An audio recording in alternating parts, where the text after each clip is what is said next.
So guys, we have Mr. Parekh. He is a very dear friend, and I know him for last, I think, 15 years from the time I started working. He is currently founding partner of RHP Partners. I've already shared his profile with you guys yesterday, and he holds expertise in SEBI and SAT related matters, right? And we both have worked at JSagar together. Um, and then he has also worked at SEBI Partners. After that JSA, and after that I think he started with Parinam. Right, Parinam is also something he founded, and then he moved on to RHP Partners, where he and another friend of mine, Ravi, both of them they have started RHP Partners, specializing in SEBI SAT related matters. So no one better than him, to be honest, to discuss about SEBI, uh, constitution of SEBI under SEBI Act, right? And why we got SEBI in place of controller of capital issues, which we discussed about yesterday, right? And SEBI's powers under SEBI Act. So I think he's the best one to discuss on all these aspects with you guys. And Paras, just to introduce forum to you, we have students from various colleges, uh, ranging from different years, right? I think few of them are in second year, few of them are in third, fourth, fifth, and even I think couple of graduates also we have who have already graduated and are working in different firms, right? So we have range of students, and they all are interested in securities law space. So over to you, Paras. Thank you, Narayan. So hi everyone. Um, just a quick introduction. Um, I have been a lifelong student of securities laws. When I started working, I used to intern with a law firm where we were empaneled with SEBI, and we used to appear for the Securities and Exchange Board of India back then. And then it was my good fortune that I got into firms like AZB and JSA, where I had great mentors like Zia Modi and Somsekhar, who are big names and Buzzwords. who are the names for securities laws. I continue to remain a student of securities laws. So my endeavor today is going to be to talk about SEBI from the perspective of the law as it has developed and as it stands in the books today. I don't want this to be like a one-sided session where I'm talking about things and people are merely taking notes or hearing it. If possible, I would love for this to be an interactive session. So feel free at any point to just unmute yourself, and so don't worry about my flow and don't worry about that. I would love for us to have an interaction on this law. And to me, this is also an opportunity to revisit the law that I have been studying since a few years now.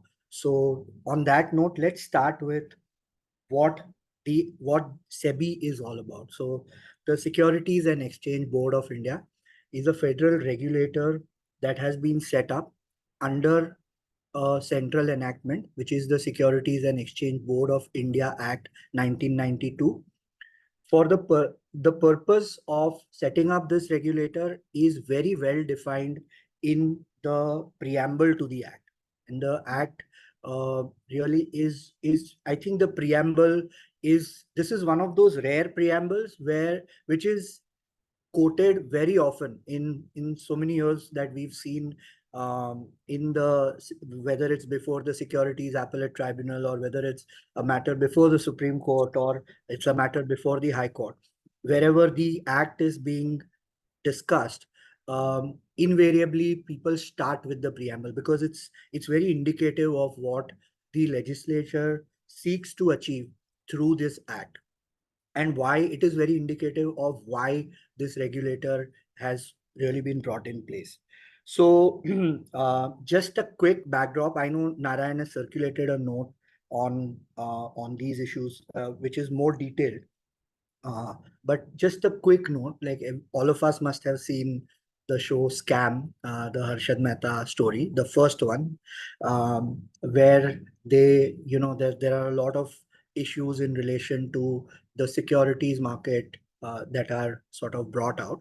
So back in the day when the market was new, or the market was what we used to call the Wild West. There was no regulator, there was no the government. I mean the whole mindset of the government was also very different. It was not meant as a capitalistic sort of an economy. It was meant as a slightly state controlled or state regulated sort of an economy where the state exercise control over who gets to do business in India. And one implication of that was also on the securities market. The other aspect of it was it wasn't so technologically or commercially evolved as it is as it has over the years, and a lot of that credit goes to SEBI for ensuring that that also happens. Uh, the other aspect was that there were a lot of malpractices that happened, which are now part of the written law, the codified law. Um, and the whole idea is to curb those practices. So we'll go through all of that as we go along. But just as a backdrop, so in 1988, after all this scam came about and people realized the potential of misuse in the securities market, the government became alert to the fact that we need an expert to sort of regulate the market. To We need a policeman, because this is like one street which has a lot of gold and other valuables, but there is no policeman guarding it, which is how SEBI came into being in 1988 through a government sort of promulgation. It wasn't really a formally codified law. It was simply an enactment of it was an action of the government that constituted the SEBI. It was only a few years later in 92 that the law actually got codified, after the government also realized in 91 when we liberalized the market. One of our commitments was also to ensure that we have a regulated securities market, which will ensure that when foreign funds come in, when the economy opens up, the economy will have a market that is regulated and that is able to take care of these shortcomings, which is how in 92, in a nutshell, this is how SEBI came into being in 92 through a codified law on 4th of April 1992. On that note, let's see what the preamble talks about. It says that this is an act to provide for the establishment of a board, which is the Securities and Exchange Board of India, to do three things. The first is to protect the interest of investors in securities. So the term investors is not defined in the law, in the act. What is defined as securities, and it takes you back to SCRA. We'll come to that. But so this is one enactment which is formulated from the point of view. So the first, and this is very telling of what the act seeks to achieve, that apart, of course, the development and promotion of the market is an important facet of why this regulator is in place. But the most important, and which is why it finds the first place in those three objectives in the preamble, is to protect the interest of investors in the securities market. Why so? Because what happens is that as an investor, if you are an investor in any other sort of market, okay, you may or may not have the benefit of the common law that prevails, or you have the benefit of the common law that, for instance, if you're a consumer, you have the advantage of being protected by the Consumer Act or any act that specifically controls production or trading in that particular area. But the securities market is one area which never had protection for the investor. All this while, there were norms applicable to companies, there were norms applicable to players in the market, but this is for the first time that the law deemed it fit to bring in someone to protect the interest of someone who's putting in money into securities. So the idea of first putting out the protection of investor protection is, it stems from that. The other important facet that comes out of it is that they don't define the term investor. And this is very telling of how we read this law. And this is an important facet. As a securities law student, this was the first thing we were taught. And this is something that we say from time to time, that this is the kind of law that you don't read strictly, like how you would read a criminal law, because there are angles of criminality also in the act, or how you would say read a tax law, because there are those aspects also that seep into this law. You don't read securities laws like that. You don't read them strictly. You read them purposively. And there are judgments that say that. Um, I will circulate a few judgments on specifying these aspects. But though there are judgments, the Supreme Court, the Bombay High Court, the SAT, all of them are in one voice saying that you read this law purposively. What does purposively mean? I'm just for a moment, let's understand that. Purposively is to take it back to the preamble, to take it back to the reason why this law was brought about, to take it back to why this regulator was brought in place, and consider the situation from that perspective. Because a lot of this law deals with fraud and other aspects which cannot be defined in its entirety, which cannot be defined completely, or it may deal with commercial issues which may not have a mathematical formula where you can say that 2 plus 2 is 4.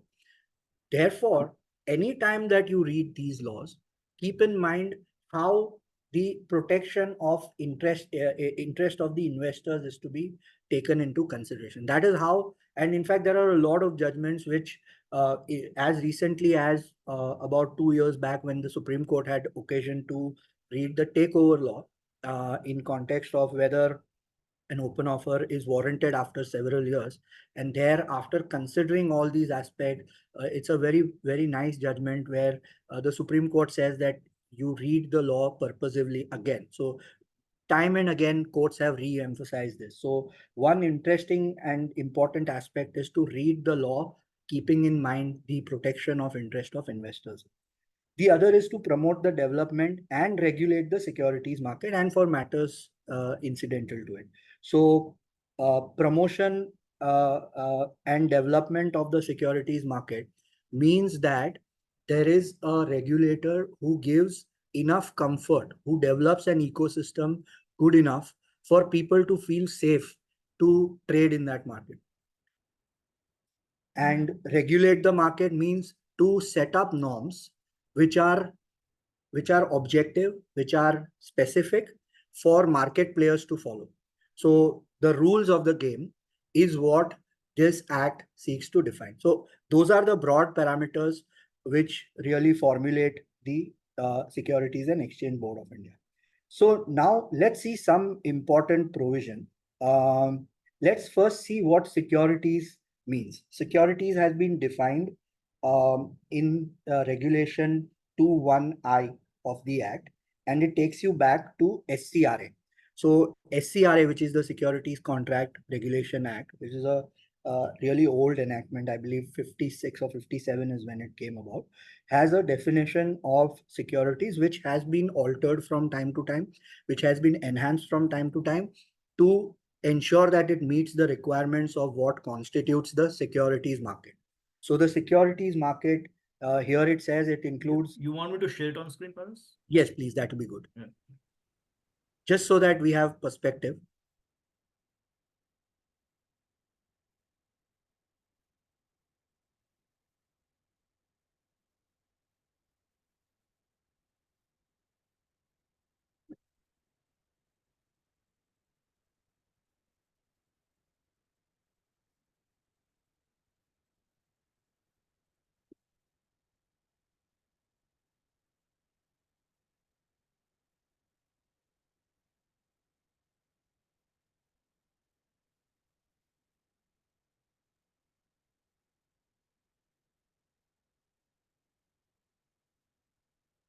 Yes. 2H. Yes. So it says securities include shares, scrips, stocks, bonds, debenture stock, or other marketable securities of a like nature. in or of any incorporated company. And this is what has been added subsequently in 21, or of a pooled investment vehicle or other body corporate, basically to include units of specific entity, AIF, etc. Here, what the law wants to define securities as is basically any kind of shares or or similar instruments through which you have a commercial interest, again interest of investors. You get an avenue to invest into a company. One important facet of this is marketable securities. Now, this is an important term, and there is a lot of law that has evolved in context of the SCRA. The Supreme Court has, on more than one occasion, said that when you say marketable securities, it is basically a share which has potential for it to be sold. Whether it is sold on a stock exchange or no, the ability of transferability, free transferability of that share is what has been read to mean marketable securities. In that context, the Supreme Court has said, and there is a Kolkata High Court judgment and there's a Bombay High Court judgment also. Justice Rumapal had written the Bombay High Court judgment, where they say that exclude shares, etc., of a private limited company, because there is an inherent restriction on transfer. But anything that can be sold need not have a market for sale, but anything that has potential for marketability is what you include under the definition of securities in the SCRA. Then you have derivatives. Derivatives is defined units of a collective investment scheme or schemes like that. Then you have security, the SARFAESI security receipts, etc., that are all part of what constitutes securities, and that is the definition that has been incorporated in the SEBI Act. So the SEBI Act, wherever it talks of securities, will refer to these instruments. Anything that is excluded from the scope of this definition will not form part of what SEBI can regulate. A very interesting proposition developed on this point when Sahara, most of you must have read about it. What Sahara did was, back in the day, there was also a concept of a hybrid security under the Companies Act. And Sahara, using that loophole, got investors to invest in that particular security to the tune of thousands of crores. And what I remember is that the order said that the amount that was raised, the corpus that was raised by Sahara using these securities, was about 5 times the market cap of the largest company listed on the stock exchange. So that was the quantum of money that was raised. And again, Sahara's argument was that don't include this under securities because it doesn't fall under the definition. It falls under the definition of a special enactment, which is the Companies Act. And starting from the Securities and Exchange Board, or the officer of the SEBI, to the SAT, to the Supreme Court, courts have consistently taken that view that that is not an acceptable proposition. Again, reading it purposively to say that you have to include it under securities, and therefore it is something that falls within the purview of SEBI. So jurisdictionally, there have been a few instances where SEBI's jurisdiction has been questioned like this, and courts have consistently enabled more and more jurisdiction to the regulator. And that is one aspect where the purposive interpretation always helps. So anytime that we are advising a client or anytime that we are reading into the law, we need to keep this in mind, that courts will take a view which will further the perspective or the requirement of the SEBI Act, and they will not read into only technical arguments, and they will sort of include that as part of. So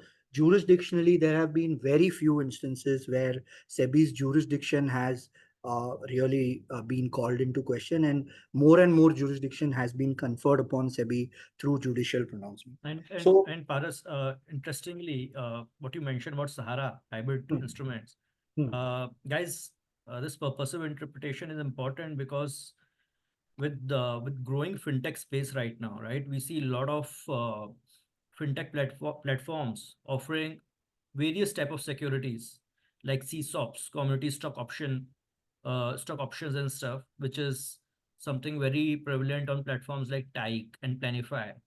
Now, there are also question in relation to SEBI's jurisdiction, whether SEBI has any jurisdiction or not. And MCA has passed certain orders against such companies who have used such platforms to raise funds from public at large or from retail investors, right? So that is still something which is under contention. I'm sure, Paras, you must have heard about such platforms and how these platforms are also using the same logic what Sahara did in terms of hybrid instruments, right? So I think as a lawyer, as a young lawyer, you guys are entering the world where lot of such instances you will see, and that's why having a purposive understanding of what securities means, right, is very important for you. Because if you can't really try and put, say, apple to apple comparison, you can't say कि shares hai ki nahi, you can't say कि bonds hai ki nahi. You need to see what is the purpose of this definition and where SEBI should come into picture from the preamble of the act, preamble of SEBI Act, right?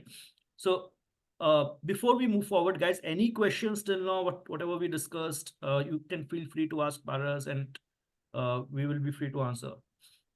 Yes, Ishika. Good evening, sir. So can you explain what you would like how you were connecting the dots with respect to the Sahara case? Like, if you can explain that part, otherwise everything was clear. Okay, yeah. Sorry for not being very clear. No, no, What you sorry. happened? No, no. What happened with Sahara was Sahara had issued these non-convertible debentures, which were Optionally, OFCDs. OCD, sorry, OFCDs are. OFCD. So those debentures were instruments that were at under the Companies Act. The Companies Act had a definition of something called as hybrid securities or hybrid instrument. And Sahara's contention was that, and this was Mr. Fali Nariman's argument really, that when you have a special enactment like the Companies Act dealing with specific instruments, and there is law on that also, where there is a line of judgments which says that when there is a special enactment legislation dealing with a specific instance, then you read that as the basis of reading the law and not the general provisions like the SCRA is. And in a nutshell, their argument was that uh, you don't have jurisdiction because this is not a security that falls within the four corners of the SCRA as it stood then. It is a security that is under the Companies Act, and therefore it is the MCA that regulates it and not the Securities Exchange Board of India. So that, in a nutshell, was what they argued. And SEBI's ruling on that, which was approved subsequently by the SAT and Supreme Court, was that you cannot read it like that. You cannot read, these are not some special instruments. This is not some special law. The idea of bringing about a regulator like SEBI is to ensure that any market like this is under a particular regulator, under the guidance of a regulator, because the kind of funds that are being raised, um, you want, because what happens with that, let's understand it from that perspective. Why regulate? Why do courts want to include this under SEBI, and why do they not want to exclude it? It is not simply something to say that that is how the government or the judiciary is looking at it. No. When you say you include it with a regulator, what you do effectively is you enable a whole ecosystem to develop under a regulator who is an expert on that topic. So, allowing an instrument like this debenture that they have issued, to be regulated by SEBI will ensure that investors who have put in monies into that instrument have a recourse or have the benefit of knowing that, number one, that norms that are applicable, that are brought about by an expert regulator for the purposes of ensuring how this is to be issued, how this is to be regulated, what are the norms that what are the qualifications that an issuer will have to comply with, what are the kind of capital requirements that they will have to comply with, what are the recourses if there is a default on part of the issuer, those aspects. How do these get traded? Is there a free transferability of these instruments? Is there a mechanism for redressal of complaints? All of those, that entire ecosystem gets included once you bring an instrument under a regulator, and that is why courts have taken that view. I'm going to refer to the Clarion case in a bit, where the Supreme Court has made a very interesting observation about the structure of the SEBI. Of course, it is said in a cautionary tone, but it is also very telling about how well this system is developed and how really thoughtful the makers of this legislation were to bring about this sort of a law to enable the market to progress. On that note, that is where the idea of bringing and taking away challenges pertaining to jurisdiction has developed. And time and again, people have tried to argue uh, matters in a way where that would curb the power of the regulator or the reach of the regulator. And time and again, it's remarkably consistent on that. The judiciary has been remarkably consistent on allowing, for instance, I'm going to talk about it in a little detail, but since it fits the context, there is a provision that says under section 11, and that you find in various other provisions also, where there is a reference to a term called person associated with the securities market. And somebody tried to argue that you restrict that only to an intermediary. An intermediary is basically an entity that is registered with the Securities and Exchange Board of India, like a stockbroker or a merchant banker. Those are called intermediaries. And there is a section 12 in the SEBI Act that deals with intermediaries. So someone argued before the Gujarat High Court that do not allow this the term person associated with the securities market to include anyone other than an intermediary. And there's a very beautiful judgment of the Gujarat High Court that says that a person associated with the securities market is basically a person who has any dealing with the securities market. Anyone who's had any kind of dealing in the securities market is a person associated with the securities market. So a person who comes in and trades, he says, look, I have just traded a small quantity. I've traded, say, $5,000 worth of shares. Why should I be subject to SEBI's jurisdiction? Which is where this answer is, that once you come into the market, once you trade in the securities market, you become a person associated with the securities market, and all those provisions that enable SEBI to regulate you, they kick in. That's why consistently courts have expanded the scope of these provisions. Any point that you have in mind, Ishika? It's perfectly clear now. Thank you so much. And Ishika also, and for others, the Sahara judgments, Sahara case is very important for all of you. Whenever you are free to download, read properly SEBI order, SAT order, right? Uh, Especially if you guys really see capital market as one of the practice areas you want to do, you want to work in, right? Because Sahara judgment sort of brought a lot of changes under Companies Act from 56 to 2013. Okay, so we will discuss about those changes, and we will discuss about Sahara case, but this is something you should read. And once you also have some question. Yes, sir.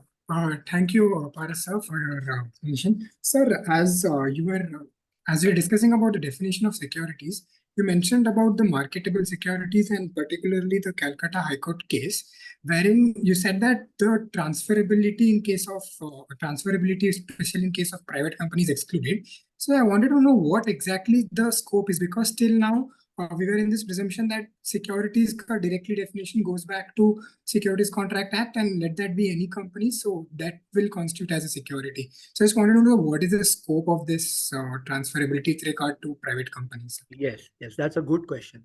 See, if you see the definition, it's right here. It says shares, scrip, stock, bond, debenture, or other marketable securities of a like nature. When you say, so there is this one one principle where where you read words appearing in a group in the same context, in the same line. You don't read them separately. So where it says or other marketable securities, what courts have held, let me just, I opened that. We had done a memo on this, so I remember it clearly. You can share on screen, Paras. If you see. Okay. So there is 1 minute. Let me see if I can share.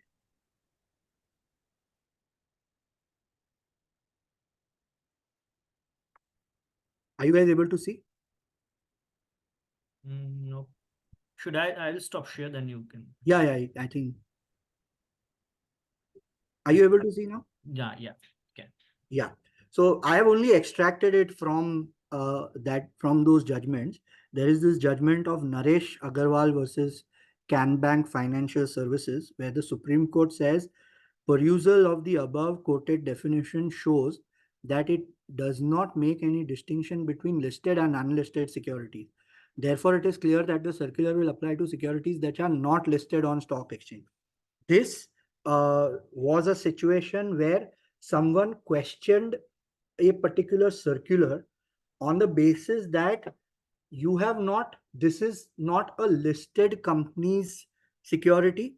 Listed company security in a nutshell means that this is not a security of a company whose shares are listed on a stock exchange. Therefore, this was also in context of the marketability.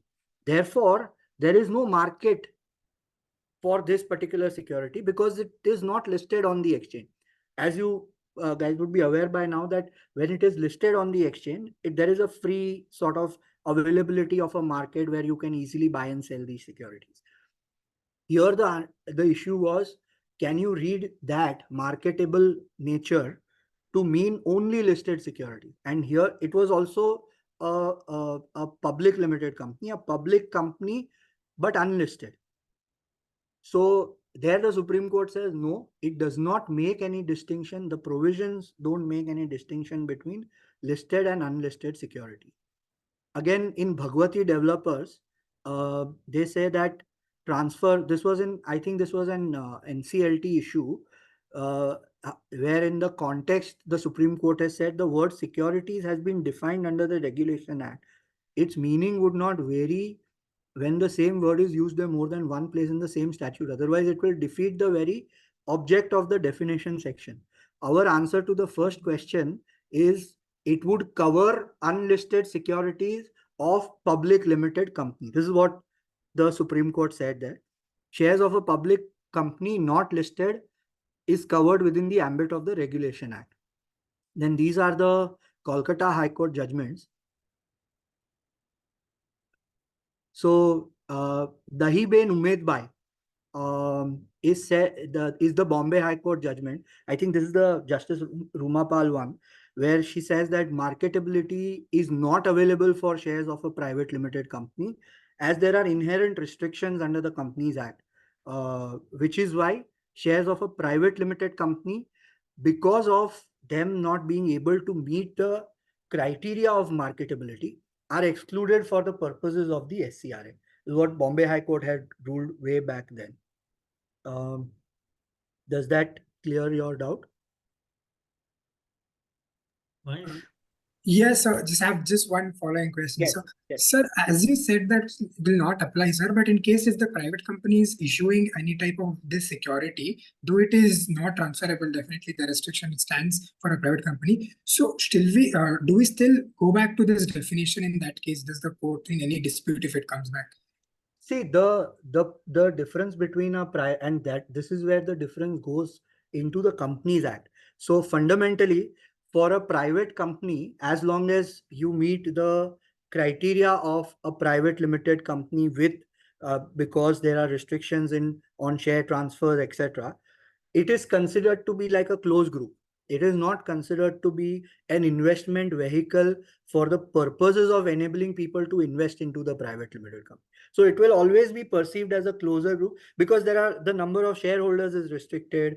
The manner in which transferability can happen is restricted. For instance, you have to take it to the board every time you want to transfer shares of the private limited company, things like that, which is why it affects the core of marketability under the Companies Act that sees its way into the SCRA, and therefore it sees its way into the SEBI Act. And Paras, the other matter I was talking about all these platforms. Interestingly, वहाँ पे ये private limited entities ही हैं. These are all new startups, right?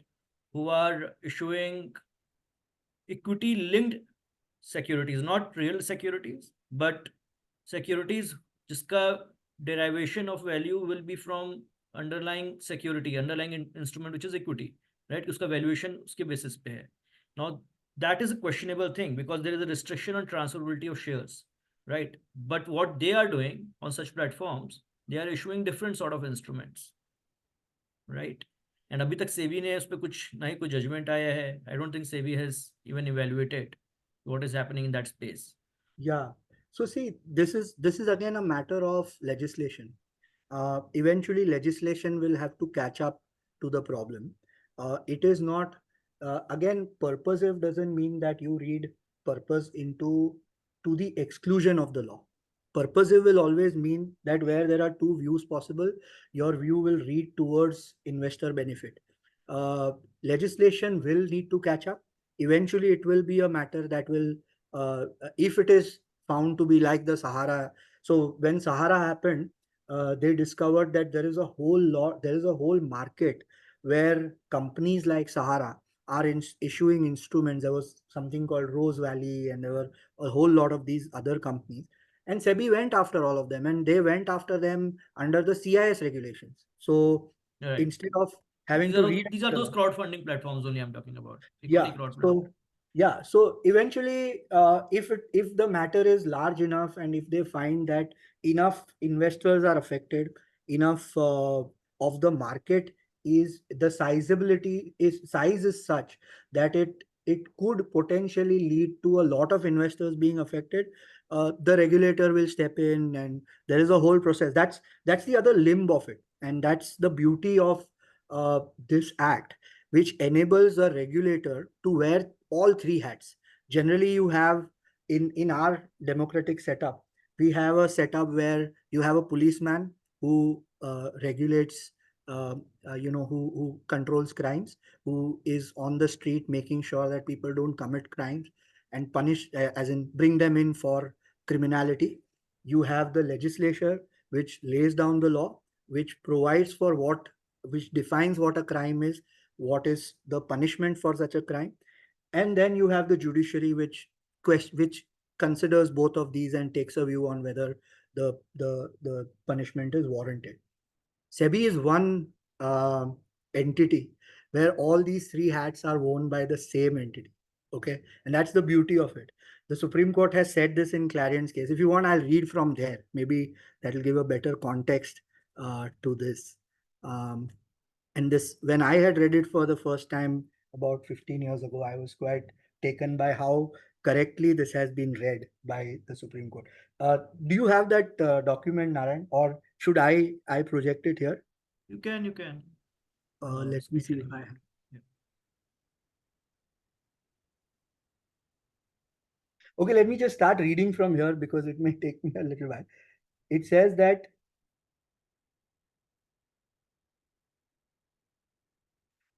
the board, which is SEBI, is indisputably an expert body. But when it exercises its quasi-judicial functions, its decisions are subject to appeal. The appellate tribunal is also an expert body. Only such persons who have qualifications are appointed as members, as would appear from so and so.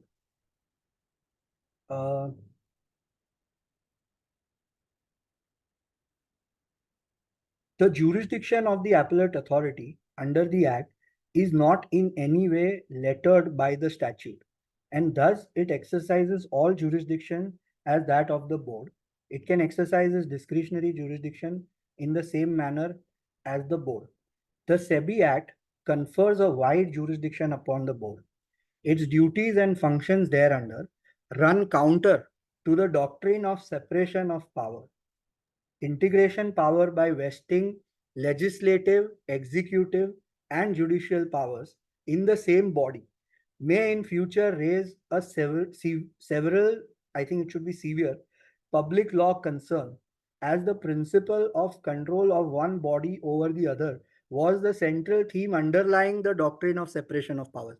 So when our constitution decided to separate powers, the idea was that it doesn't allow any one person, it doesn't allow the policeman to write the law, how I should punish him, or it doesn't allow the lawmaker to decide how this person, everyone has to follow what is their requirement under that separation of power.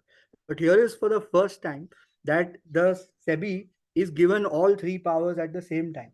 The board, which is SEBI, exercises its legislative power by making regulations, executive powers by administering the regulations framed by it and taking action against any entity violating these regulations, and judicial powers by adjudicating disputes in the implementation thereof. The only check, but this is also interesting that in fact, when I was reading the act today again, I realized that there is more than one check, and we'll see that in more detail, that there are more than one checks on the power of SEBI. It's not that the the police action, the executive action of SEBI are the only actions that are subject to a sort of an overview or a control by an appellate authority. In very simple terms, when SEBI is passing orders and is acting like a policeman, it's punishing people, its orders are appealable before an appellate tribunal, which ultimately goes up all the way up to the Supreme Court. So anytime that the board, that SEBI exercises jurisdiction as a policeman, it takes action against someone, its powers or its actions are checked, are subject to review by a higher authority and ultimately by the Supreme Court. This is what the Supreme Court is trying to say, that the good thing about the formulation of the act as it appears today is while you integrated these three powers and gave the same person all these three powers, you have kept higher authorities over it to ensure that it doesn't misuse its power. In fact, even on the legislative side and even on operational side, I realize that there are provisions, because generally in litigation or in commercial transactions, you don't come across these instances. But the act is so well worded that it also provides for the central government to take action when SEBI is looking at its legislative, when it is functioning in an operative or when it is giving out administrative or operative directions. The regulations formulated by SEBI are required to be placed before the parliament. So even its legislative powers are subject to a check by the Parliament of India. So the beauty of this setup is that while it confers such wide powers, while it allows the regulator a very, very large field to operate, it gives them the fullest cooperation of being able to take whatever action it wants to. The beauty is that it will always be, it will never remain unfettered or unchecked. It will always be subject to review by a higher authority. And that's the beauty of it. And that's what the Supreme Court was trying to warn when it said this. In fact, I remember when this judgment came out, we were before the SAT where Justice Rajaratnam was the presiding officer. He was a former High Court, he was the Chief Justice of, I think, Madras. He was a judge from the Madras High Court. And he had commented on this when we were arguing for SEBI, we were arguing a matter for SEBI. He pointed this out to us and he said, look, you don't say that your powers are, because our argument in that case also, those days, a lot of people used to make submissions on jurisdictional aspects, and which is reduced quite a lot because of a lot of rulings over the years. But Justice Rajaratnam had really appreciated this, of course, also because he was the person sitting in review. But he had liked this, where the Supreme Court has perfectly analyzed the entire scheme of the SEBI Act. If you were to summarize the scheme of the SEBI Act, it is this, that you give all sorts of powers, widest amount of powers to a regulator, but you subject it to review.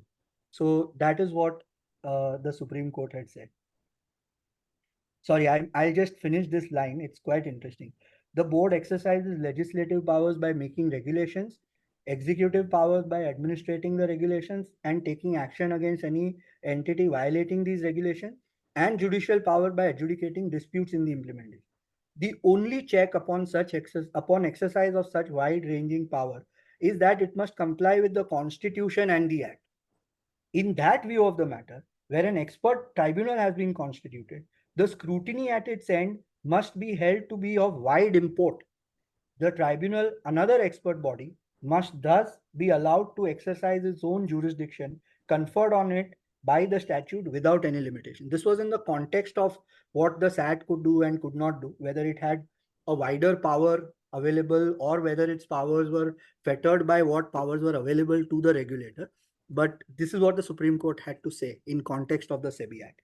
So that's what this particular provision was all about. Any questions, any points that Anyone? सब समझ में आ गया आप लोग को? या तो सब समझ में आया या कुछ समझ में नहीं आया? Yeah, should we ask questions, Paras? Huh? No, it's I mean it's this law is quite interesting. Um, the the whole idea is to create a framework, a little bit like the arbitration framework that we have today, where you create a framework, you just bring down the broad parameters of what the law should be or how processes should be, and then you enable a free flow of sort of exercise under that framework. That is how the SEBI Act operates, and I that's think why Paras, all judgments basically which sort of establish a definition of, for instance, interpretation of securities law, right? In terms of intent of SEBI, constitution of SEBI, and it's whatever is mentioned in the preamble, judgments related to that. I think all of that is something, if these guys read, yeah, right, would give I them think more the best perspective. the best way to read securities laws is to read every judgment that comes your way. Um and every judgment is whether there are judgments of the SAT, whether there are judgments of Bombay High Court, because Bombay High Court back in the day was earlier the appellate tribunal. So today the framework is this, that when SEBI passes orders, those orders are appealable before the appellate tribunal. The appellate tribunal today is made up of one retired judge and two technical members. Back in the day, there was no such frame. Back in the day, it was like the income tax tribunals. So it was more like an in-house kind of an appeal before a single member, who was Mr. Achyutan back in the day, who has written some of the most beautiful judgments. He was a very articulate person, so he has written some of those old judgments of the SAT, and those orders used to be challenged before the Bombay High Court. So there was an appeal provided to the Bombay High Court because the tribunal was a step below the High Court. Eventually, after all of this, they realized that this is not the way to go about it. They upgraded the tribunal, took the jurisdiction away from the Bombay High Court because it was also clogging up a lot of issues, and because these are matters that needed fast disposal. They took jurisdiction away from the Bombay High Court, they conferred it, they upgraded the tribunal, made it a former judge, so a High Court equivalent tribunal, and then took the appeals all the way to the Supreme Court. So that's how the setup has changed over the years. But it's interesting, a lot of the Bombay High Court judgments are quite they make for very interesting, and some of them are quoted even today, even in context of how the law has moved several years from then. The fundamental understanding of the law and the purpose of the law has been understood very well in those judgments. I can share a list of some of those judgments that Yes. I we, think that will be quite helpful. If yeah, there was, I remember back in the day, there used to be this one compendium of SAT judgments. I don't know if it's still available. That was one of my favorite books to read. It has judgments across board. Like you had judgments on FUTP, you had judgments on insider trading, you had judgments on SEBI Act, powers, emergent powers, etc. All those judgments were in one place. I think if I can find them, I will. The one on SEBI Act and its case laws, That then someone else wrote a written by kind of Sumit. no, not Sumit. There's another one. It was a pure compendium. It was just order Okay. after order of all the judgments that came out back then. So every important judgment that came out, they just put it all together and printed a book with it. Please It see was if literally, you can find. Yeah, that will be yeah. helpful. We JSA we had it. So I used to read that very often, and actually all those judgments are all available on the SEBI website. So you will see the SEBI website has this section on orders and judgments, and it has court orders, it has SAT orders up to a point, I think up to 2013 or something, and then it has SEBI orders. And if you see those orders, you can just read them in one go. They are all very interesting, and they make for very interesting reading to see how the law has evolved over time. It's quite beautiful that way. Yeah. So so now on the structure of the SEBI Act, uh, if you see, just to sort of cover it, just for our understanding, Section 3 to 9 of the SEBI Act, that deals with what is, because you have to formally set it up and you have to define what constitutes the Securities Exchange Board of India. So they that codification of that aspect is contained in Section 3 to 9 of the Act. Only important provision is 4.2, which says that the general superintendent's direction and management of SEBI will vest in a board of members. And so it is the board. There is the way it is structured is that there is chairman. Right now there are 4 whole-time members, and then there are officers below them. And the board itself is made out of the chairman, the whole-time members. There is a representative of the ministry, finance ministry, and there is a representative of the RBI. So chairman and whole-time members are appointed by the central government. RBI nominates its person, finance ministry nominates its person. So together they constitute the board.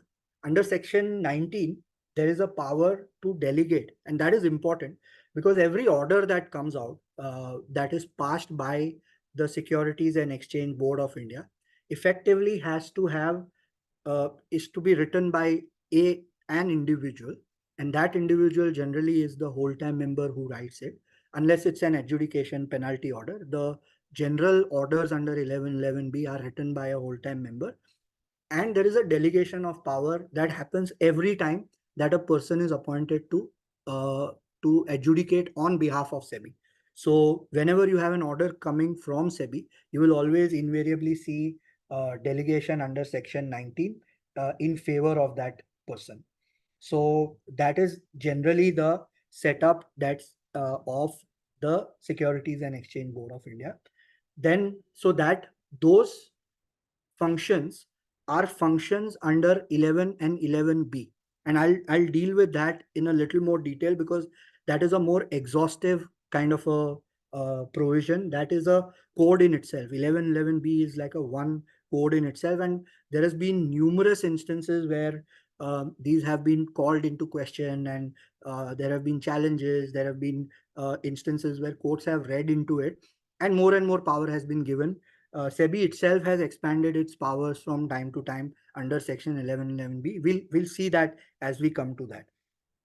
The other leg of powers that SEBI exercises is adjudication, where under chapter 6A of the SEBI Act, SEBI, there are specific provisions which deal with specific violations and the monetary penalties associated with those violations.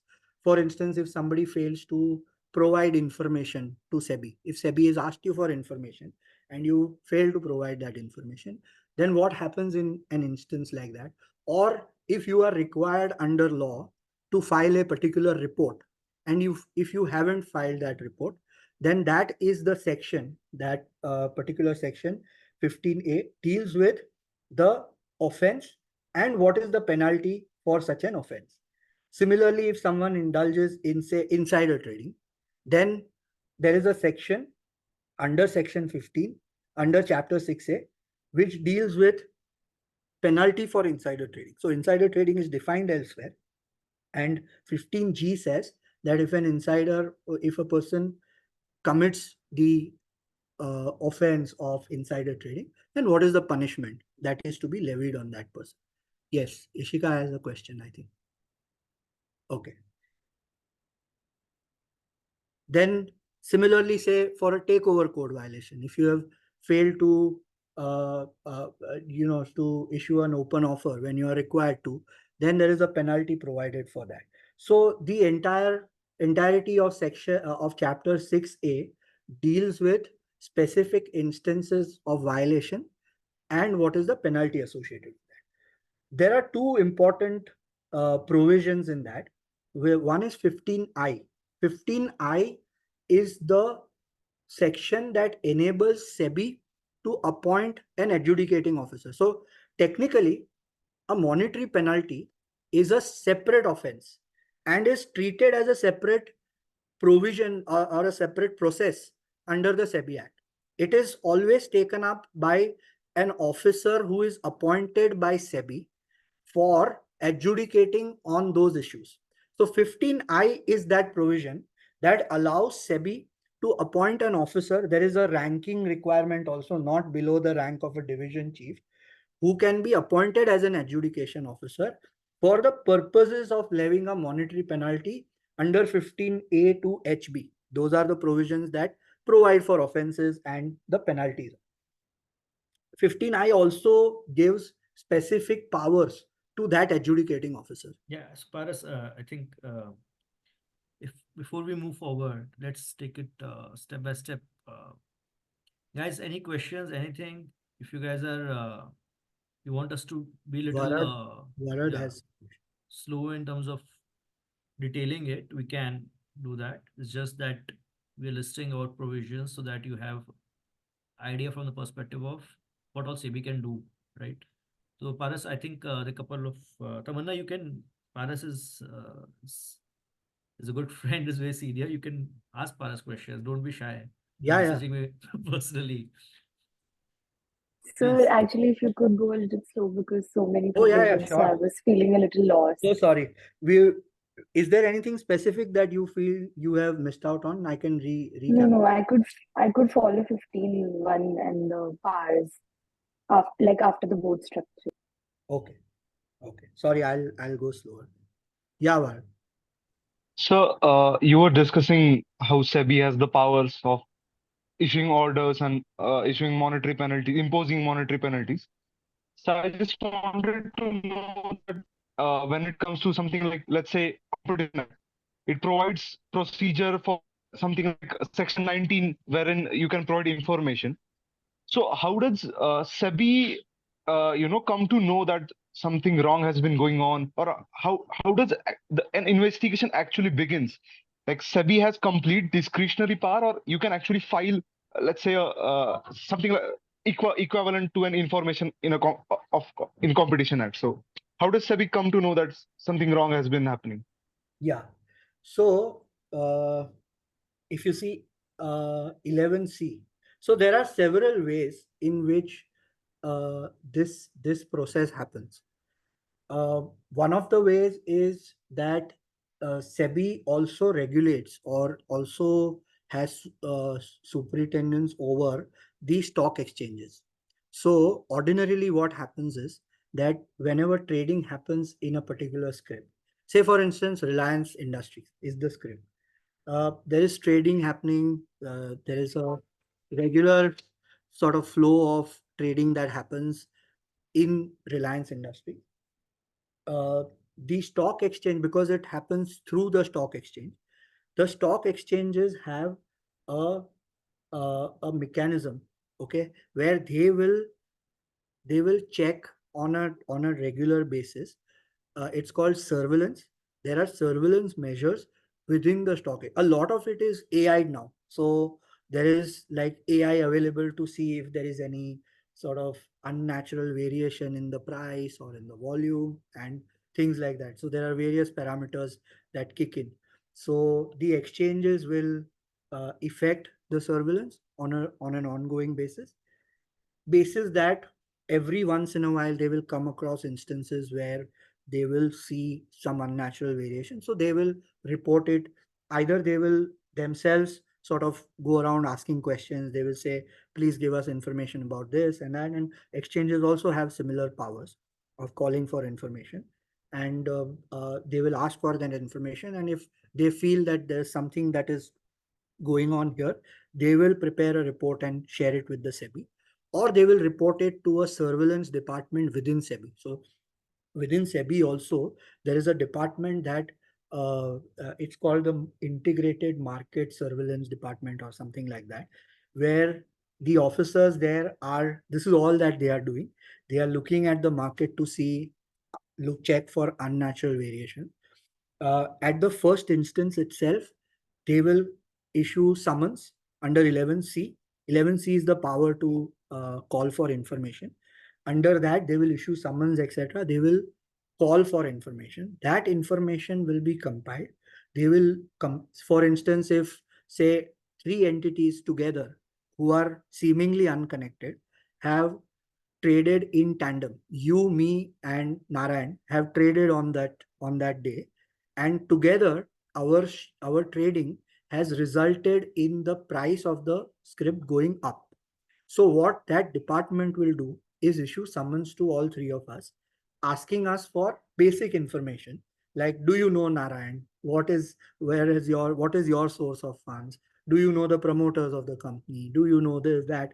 Basic information. It will be very seemingly routine, but it will have which is why a lot of our clients engage us at the stage of information sharing itself, because the implication of that information, of course you don't want to lie, you don't want to, but we now over the years what we have developed is at the stage of information sharing, we are able to tell the client that this is where this matter is going to go. So at that stage, they will sort of collect all the information. Basis that, they will realize that this is what has happened in that particular trading. And on that basis, they will initiate the proceedings that they are required to initiate, whether it is under 1111B, whether it is proceedings under adjudication or anything of that sort. They will initiate that proceeding on the basis of the information that surveillance and this particular department collect. They will have to justify internally that this is a case for, because you see, you will never have direct evidence. There'll be very few instances where you will have direct evidence of saying these three have come together and they have manipulated the stock. So you will have to do it on the basis of the circumstances. For instance, all three of us have been funded by the same entity, say, or again, there may be a justification for that funding, which also has to be considered. So on the basis, what they will have to build up a prima facie kind of a case to say that, look, this is a fit case for initiating proceedings. On that basis, proceedings are initiated, and that's where these powers kick in. Okay, sir. But sir, what if I, as an investor, has been wronged? So how do I Yeah. approach SEBI? Yeah. So see, one is that all these, so for instance, whether it's a list, it depends on who has wronged you. So you being wronged is a very general term. But for instance, if you are an investor in a listed company, so the listed company is required to have a, a sort of a platform where it has to address queries raised by its investors. Okay. And if the query remains unattended for more than a few number of days, then there is some action and things like that. So if you say have a stockbroker, and if you have a grievance, so the stockbroker has carried out trades in your account which you had not authorized. So there is a mechanism set up by the exchange where you go to the exchange. There is a panel that it's called the IGRP, the Investor Grievance Redressal. Redressal Yeah. platform. So that panel deal, it's not a quasi judicial authority, but it's an authority that sort of looks at what has gone wrong, things like that. And then ultimately there is an arbitration mechanism provided by the exchange where you can seek recourse by before a panel of arbitrators appointed by the exchange, things like that. So every for instance, now SEBI has made it mandatory for every single intermediary to have an arbitration mechanism. So even if you have a grievance, not against, earlier it was only for stockbrokers, but now that mechanism is available also in case of other intermediaries. Say we are right now dealing with some instances where we've initiated arbitration against CDSL. So which is the depository, the NSDL and CDSL are the two depositories. So in context of some transfer of security, we've initiated arbitration before CDSL. So as things move, more and more sort of measures are being put in place to ensure that investors' grievances are taken care of. So Paras, just a follow up on that. Let's say Huh. if I have a grievance against a particular entity which is not really registered as an intermediary. Hmm. Let's say, for instance, advisors, right? When we talk about all these broking entities who are not really registered with SEBI as a broker, but we do see like finfluencers, right? Finfluencers and stockbrokers and advisors who advise regarding purchasing certain stocks and maybe all that sort of advice. Let's say I've been wronged by them, right? And that is something which is not really allowed. SEBI requires all these intermediaries to be registered with SEBI first of all, right? Now, if some entity which is not really registered, right, has been advising and I've been wronged by one of those, what exactly I have, what recourse I have? So, firstly, there is a SEBI has come out with investment advisory regulations. So, uh, investors are generally required to ensure that they they interact or they rely on advice provided only by a registered intermediary. That's the first sort of threshold. That the idea is that that is the whole purpose of enabling registration by IAs, by investor advisors. And there are specific requirements that an IA is required to follow. For instance, an IA is required to ensure that he looks into, when he connects with you as an advisor, he looks into your appetite for risk, etc., and gives you advice on that basis. And this is a requirement that SEBI is formulated. So, like I said, the whole idea of inclusion of registration or giving jurisdiction to SEBI over intermediaries or others is to enable bringing in rules of the game, because without that it's the wild west. It's like what these influencers, and we are representing some of them. uh, Okay, what then they are please don't doing. answer. No, it's okay. So Okay. it's, I mean, on principles, it's the idea is that, look, either you register and provide advice on the basis of the rules of the game, or you don't. Okay. Now there is, unfortunately, there is that one gray area where people have been talking about things. And because there is also an exemption under the IA regulations, which says that if you're talking about general things, then you are not an investment advisor. Then you don't fall within the purview or the definition of what constitutes investment advice. So if you are doing something like that, too bad. SEBI is going after some of them. I know that some of So them you are can being always write to penalized, some of SEBI. them You are can being, always write to SEBI that this there is. is, yeah, you can always, yeah, yes. Yes, Sayed. Sayed, some question. Yes, sir. So as you're talking about the influencer case, so recently what I came through is recently the two judgment. One is Telegram and one is Bab of Chart. I read it. So in that, when I was reading, I find that the IA regulation provide that those who are giving a mass advice, for example, through this Twitter and WhatsApp for free, they can't come under this regulation. And so the research analysts are a regulation also.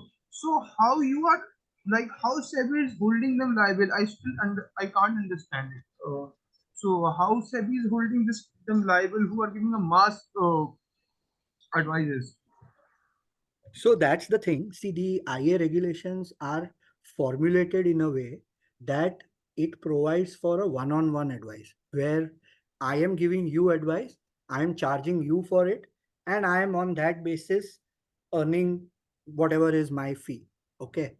Now, when you say that you are providing mass advice and you are sort of talking about a script generally, like today, if I'm say creating a video or a reel where I talk about a particular script without addressing anyone in particular, without giving any one individual or a group of individuals general specific investment advice, then there is an exemption under the, because that's not what IA regulations are intended for. What SEBI has started to see, and some of these orders have spoken about that, is that you have these people who talk about that script, who create a buzz in that script, who sort of influence people to trade in that script. Using that, because of that buzz, they sort of benefit. So they don't charge you individually for that particular advice. They will create a buzz and they will get people to invest in that script, and using that they sort of trade and benefit from the trading that they do. Now, this technically is not a violation of the IA regulation. This is a violation of the FUTP regulation. We'll cover that in more Yeah, detail. yeah, just pumping, jumping out. Yeah. So guys, so just Paras on that. Let's stick to what Paras was initially talking about, SEBI powers and SEBI Act, because if we go too much deep diving into certain specific questions we have, then I think others may not be able to connect, right? Because IA regulations, maybe Sayed, you have read well, right, about that particular. So you can always, as I said, I've shared Paras' profile also, and you guys have my connect. If you guys have any such questions, you can always reach out separately. Because for others, I'm sure I'm getting messages that few of them are not able to connect. They don't know what IA regulations are to start with, right? So we have people across batches. So let's stick to what Paras started with in terms of uh, SEBI powers and how SEBI can. I think there was specific question was, how can SEBI take cognizance of a matter, right? And what are the ways how one can approach SEBI? I think from there, Paras, if you can take it forward. And Sayed, your question, anyways, I think Paras has answered, right? And if anyways, any question, any security law question, anything you guys want to discuss, both me, Paras, and we all are there, and we really like uh, uh, helping out kids, right? Teaching them, training. So you can always reach out to us. So Paras, I think Yeah, I जहाँ पे think छोड़ा I'll था we just can I'll just yeah. quickly, maybe I don't want to हाँ. take more time also. I'll just quickly conclude with a few broad requirements. And we can also Paras do another session specifically if you want on Yeah, SEBI powers and stuff in the session 11 if you want to detail yeah, out. yeah. So under adjudication, like I was saying, there is a power to initiate adjudication, and 15I deals with that. 15J is also an important provision on that, where what is the adjudicating officer? What are the factors that the one is to say that this person has committed this offense, and for that, monetary penalty is warranted.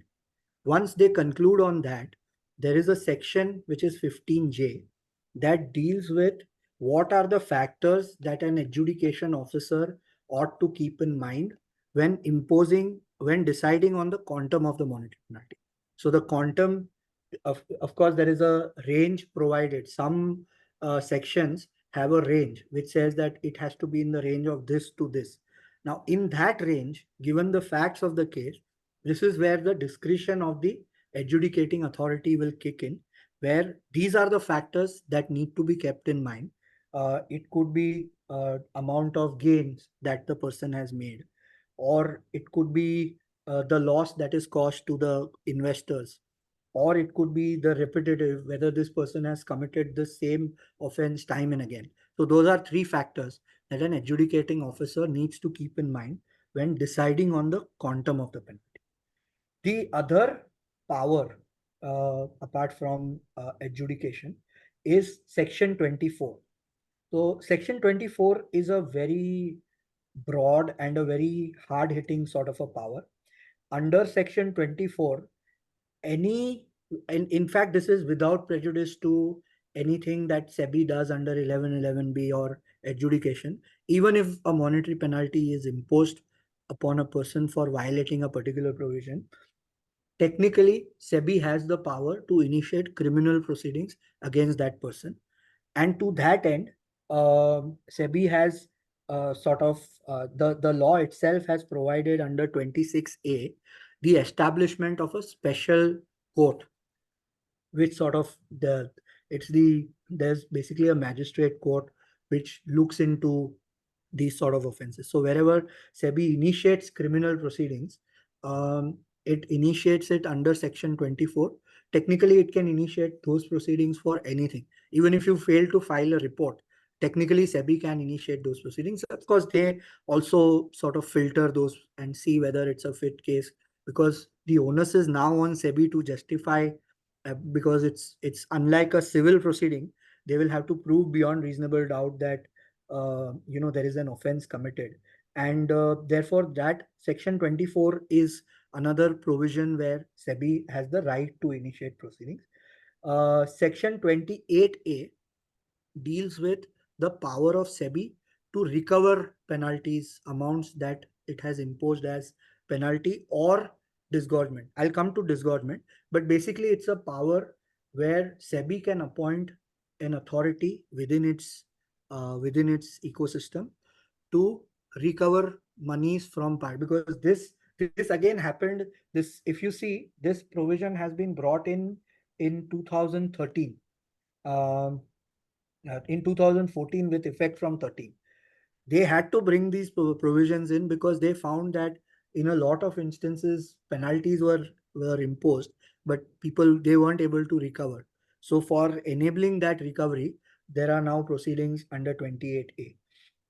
And the last leg, and maybe we'll deal with it in more detail in a subsequent session, but just to get an understanding, is powers under 11 and 11B. Now, Section 11 is the general power, where what are the sort of things that SEBI can do as far as the market is concerned. I would recommend that you guys read these provisions one, and maybe then we can have a more interactive session on how it plays out in the real world. But Do you want to suggest certain judgments for us which they should read beforehand? Maybe they can read the parse. I think let them read the section and be uncolored by the judgments. Then Okay, we'll see. Maybe I will cover it from in the context of how courts have read it.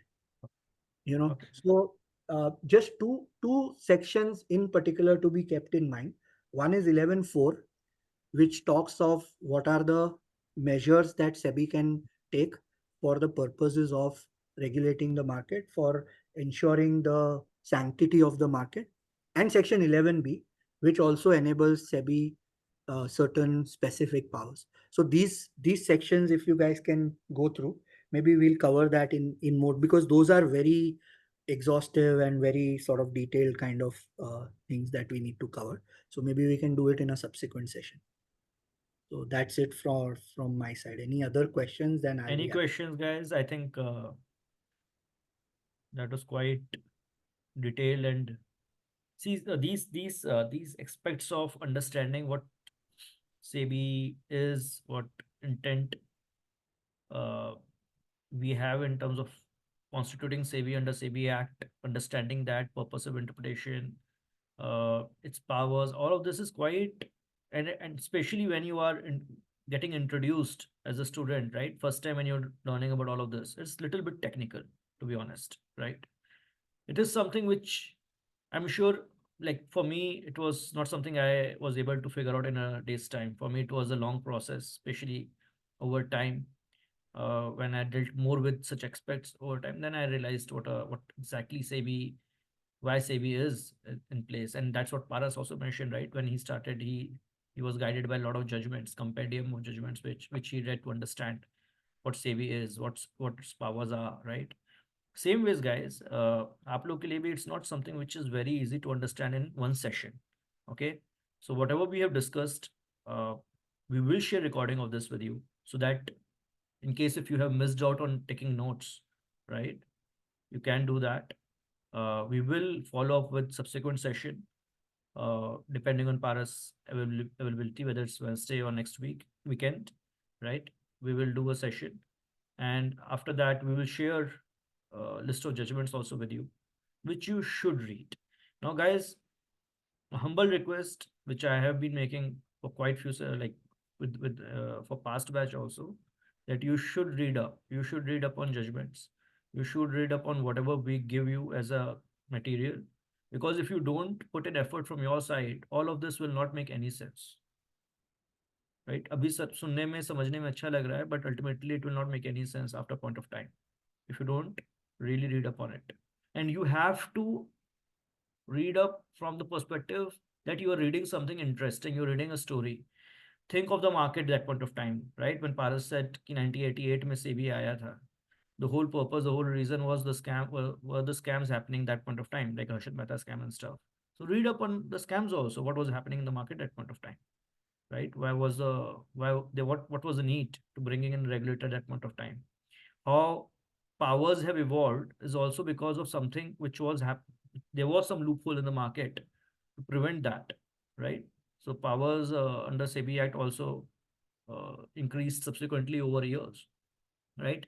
I am not too much of a SEBI expert, to be honest. I am not one of those who has uh, represented any of my clients in front of SAT, which Paras has done. So he is best in it. But I know that slowly and steadily powers of SEBI were increased over time.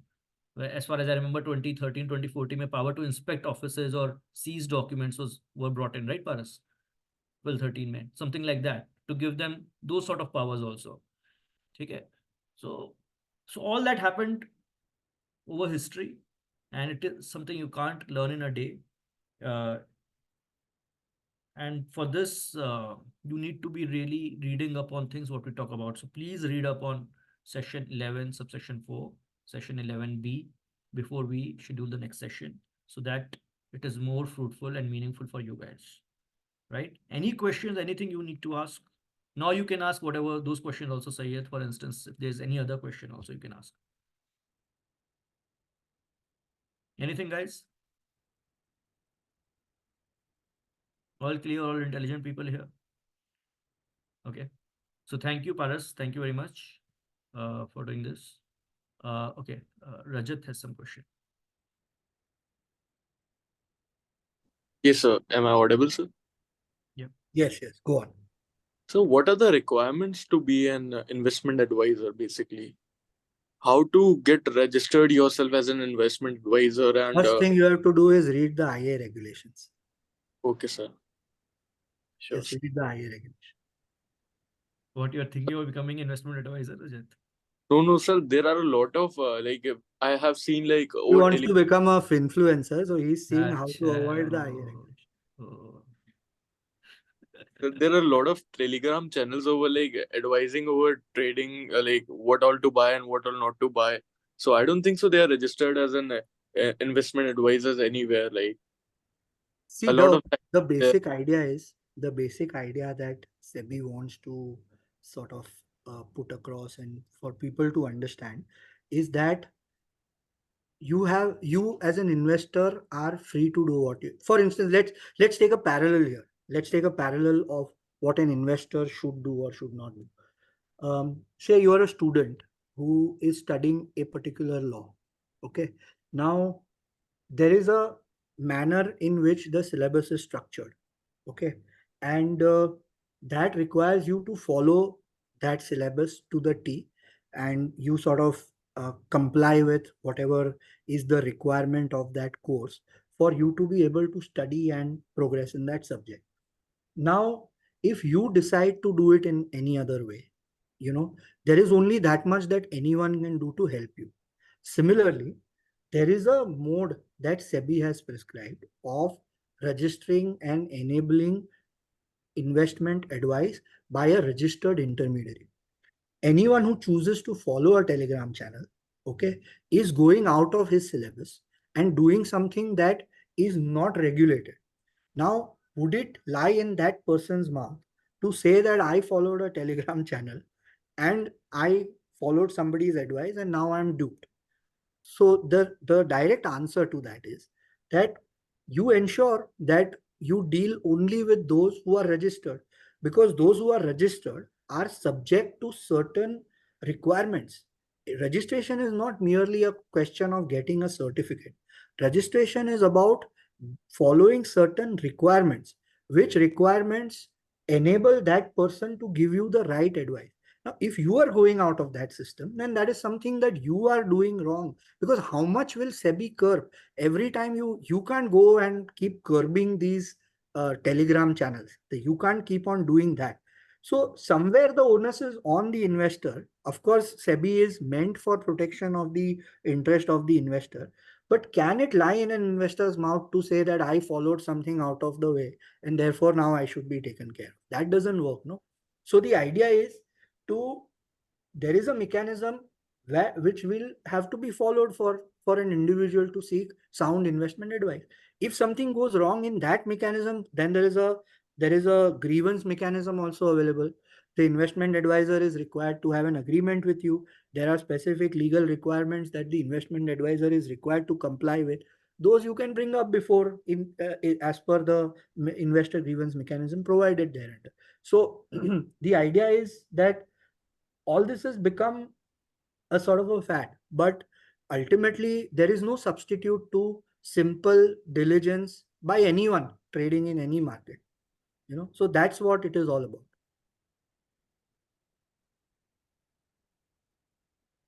Thank you so much, sir. Thank you so Yep. much. Thank you, Paras. I don't think anyone else has any questions. Anyone else? Shubhoja, you're messaging me personally about how good the session was. You can mention directly to Paras also here. No, it's okay. You can. I Yeah. Yes.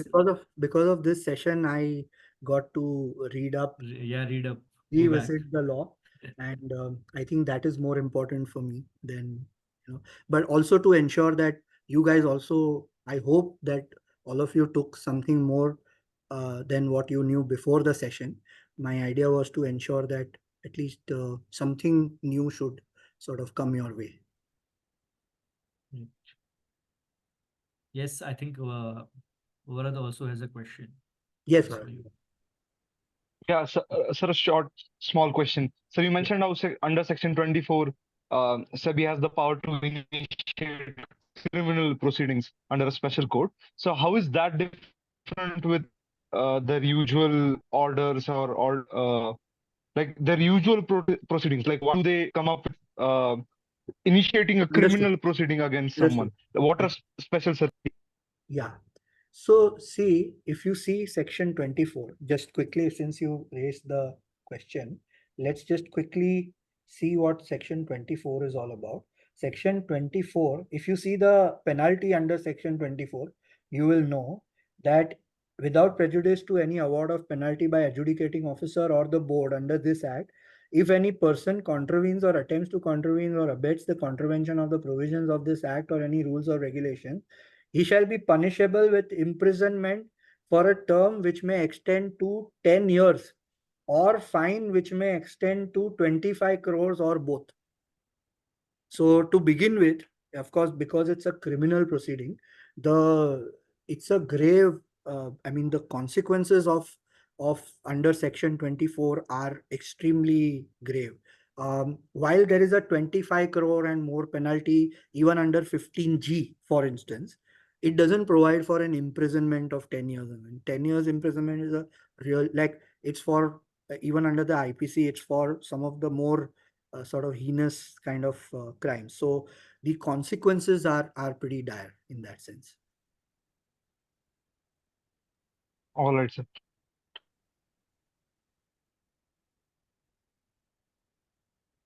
All good, guys? Anything?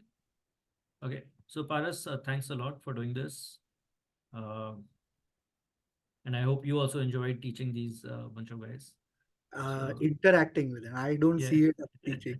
Yeah, interaction. Yeah. Yeah. So even I was learning Paras from you. So Yes. No, I think if we read up a little more and if we make it more, and like you rightly said, if we stick to the topic, there is a lot more that will come out of this because one knows of a few things, but only if there is a query or something like that, we can go into that much more detail.